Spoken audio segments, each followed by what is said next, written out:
कई साल पहले की बात है। जंगल में एक बरगद का पेड़ था। उस बरगद के पेड़ पर एक बगुला रहता था। उसी पेड़ के नीचे एक बिल में एक सांप भी रहता था। वह सांप बड़ा ही दुष्ट था। अपनी भूख मिटाने के लिए वह बगुले के छोटे छोटे बच्चों को खा जाया करता था। इस बात से बेचारा बगुला बहुत परेशान था। एक दिन की बात है। सांप की हरकतों से परेशान होकर बगुला नदी के किनारे जाकर बैठ गया। बैठे बैठे अचानक उसकी आंखों में आंसू आ गए। बगुले को रोता देख नदी में से एक केकड़ा बाहर आया और बोला, अरे बगुला भैया, क्या बात है?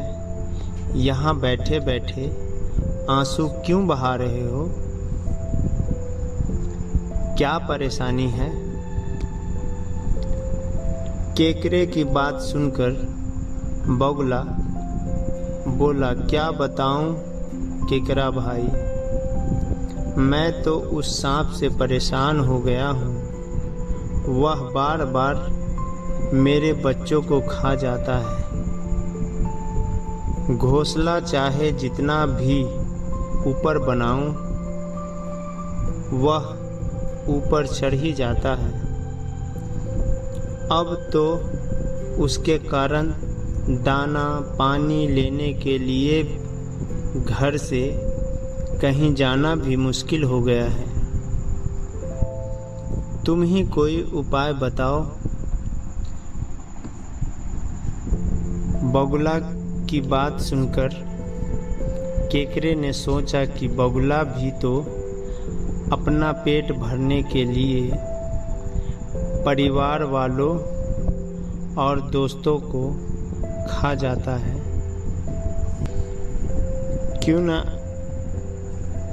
ऐसा कोई उपाय किया जाए कि सांप के साथ साथ बगुले का भी खेल खत्म हो जाए।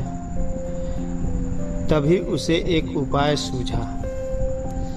उसने बगुले से कहा, एक काम करो बगुला भैया, तुम्हारे पेड़ से कुछ ही दूर नेवले का बिल है। तुम सांप के बिल से लेकर नेवले के बिल तक मांस के टुकड़े बिछा दो।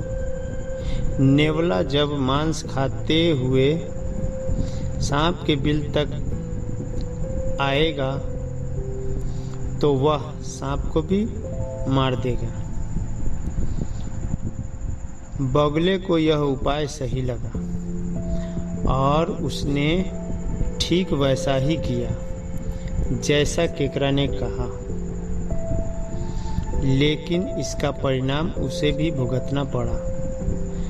मांस के टुकड़े खाते खाते जब नेवला पेड़ के पास आया तो उसे सांप के साथ बगुले को भी अपना शिकार बना लिया।